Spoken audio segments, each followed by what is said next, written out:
Thank you. And I think the lady did ask a rather important, pertinent question about presumably Pakistan intervention, interference, the networks between various Pakistani ultra-Deobandi groups and what's happening in And how Afghanistan. Masood dealt with it, and Yeah. how we learn from Masood's dealing with Yeah. Pakistan for today's. Yeah, I mean, I would consider that a political question that's outside my competence and is probably, as these things tend to be, horribly complicated. But it's important to raise this. This is a kind of indigenous, as I was trying to say in my talk, repristination of something that was always there implicitly or actually in Afghanistan. The local tradition is different. We're talking here about external players. In terms of the question that came in from Zoom, how many Muslim scholars have I met globally that have heard of Mas'ud and Mas'ud ideal? I would say quite well known in the day of the jihad against the Soviets, certainly, particularly amongst Muslims who are not happy with the sort of Hikmatiyar, Rabbani type configurations that were around. I think there was a lot of, in Indonesia for instance, a lot of sympathy. Then more recently, the sort of Mas'ud family, members have visited us here in Cambridge. I'm not sure that their outreach to the Muslim world has been particularly extensive. And of course, with the collapse of the Arab Spring, the growth of various populisms, totalitarianisms in so many Muslim countries, Muslim scholars are usually not free to speak their mind, certainly not in a place like Egypt or Jordan, Saudi Arabia or wherever. They may well have strong views on these things, but it's very dangerous for them to say anything about global Islam at the moment, unfortunately. But I recall once, just to sort of underline the point about the ancud nature of these narco-Puritans, I did talk once to Farid Nasser Wasson, who was the Sheikh al-Alsar, the chief Egyptian cleric at the time leading up to the destruction of the borders of Bamiyan. He'd led a delegation of Azhari scholars to try and dissuade the Taliban, explaining that early Muslims had left those statues alone, just as the early Muslims in Egypt had always left Egyptian statues alone. Iconoclasm isn't really the Muslim thing. But he said, when he sat with them, mostly none of them spoke Arabic, and you had to know Arabic if you're in Islamic scholarship. Even through the translators, it was clear that their leaders might be the kind of village mullahs who can do a wedding for you or a funeral, but they don't know anything about the text or the narrative or the reasoning, and they were just not part of the story of classical Islamic discourse. He said they were fallahin, which means peasants, really. And I think many people have confirmed that the problem really is the educational level, which is not easy to resolve. Thank you.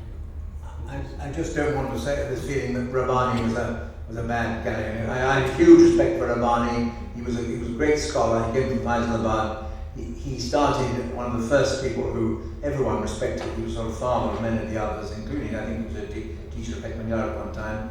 He didn't do exactly what Ahmad Shah Massoud wanted, of course, at one time, because he was trying to be a little bit more independent. But I think Rabbani is a man who was cruelly killed and was a man of great distinction, actually. I just wanted to say that. Maybe Dr. Sheikh would like to say something about these questions, and particularly on Pakistan. I think I'll probably say that this is a political question, and this is a maybe $20 trillion question on how to deal, with Pakistan. It's again the matter of geopolitics. We understand that prior to Taliban takeover of Kabul, there was a very serious hashtag going on, which one of Canadian colleagues, the minister is here, was part of this, that sanction Pakistan. As we all understand that when it comes to really dealing with the states like Pakistan, I think the international system is lopsided, and it is that they will be strategically important, and they are for many countries, more than Afghanistan. And then when it comes to also matter of regional politics, so they have support in the Security Council. So I think the question is, this question of putting pressure on Pakistan is perhaps a very legitimate demand, but how to deal with this question and this issue, I think it needs a larger reconfiguration of sort of, regional alliances, which is happening. Because so far, United States was, and I don't know if it still is, but it seems apparently to be, a major force in that region. But with the United States departing, will there be any sort of configuration which can pressure Pakistan, or it will be a free reign for Pakistan and China and Afghanistan? I think there's something to be seen. So we are far away from finding a solution at this stage to pressure Pakistan. We all understand that, Taliban crossed the southern borders of Afghanistan to enter many places in the south. But I think that's beyond the competency of today's discussion, and we know they are the major problem. And hopefully, that the world will not come to its senses once again with a great attack somewhere in the world, and then everybody will say that, look, we made a mistake, and let's do something with Pakistan.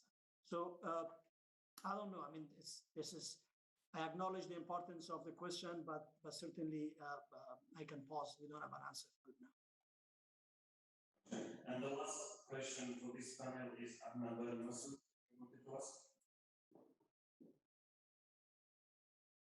Thank you very much.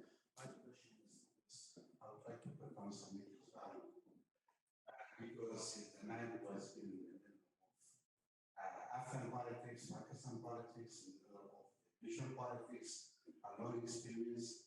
I'm sure that he recalls that when we started our work here in London as representative of the Mujahideen, we all know that we cooperated so much against the Soviet invasion of Afghanistan. But my question is that as soon as the Mujahideen succeeded in 1992, then all of a sudden the whole relation broke up. The whole thing was break. Even after 1992 and today, it's almost 29 years. Since then, no relation have been maintained. Though for the past, let's say, 3 decades, Taliban came, darkness came, evil came, terrorism came, all of them came. But we did not see any sign from British government. There were many countries who opposed that, but we did have good relations during the Russian time. But since 1992, the whole thing, but I'm sure that you must have got some information about that. Share it. Thank you. Can I answer that? Sure, yeah. Yes, it's true, I'm afraid. Of course, Britain is not a major area of part of the world, although historically, of course, it's got a lot of connections with Afghanistan. It has, of course, links with Pakistan as a Commonwealth. One of the things my Pakistani friends, of course, always say, they admit that there are terrible people in Pakistan. Maulana Samuel Haq has been a perfect example of them, but there are many others, and so on. But actually, they do point out when the votes come, and there are free votes in Pakistan, the Islamic parties get practically no votes. So it's interesting, the ordinary people of Pakistan don't support that. So, but there's work that needs to be done, more discussion, and perhaps the British should play a bigger role. Unfortunately, the British have so many other preoccupations nowadays, most of which I must say, I confess I don't really agree with myself. I think what we've done on Brexit is alienating ourselves from our European neighbours. We should be all together with our European neighbours because we all have connections with Afghanistan. And we should have kept an interest in that, keeping the things going. I'm glad to say, however, quite a lot of Afghans do seem to enjoy living in Britain. That's a good idea.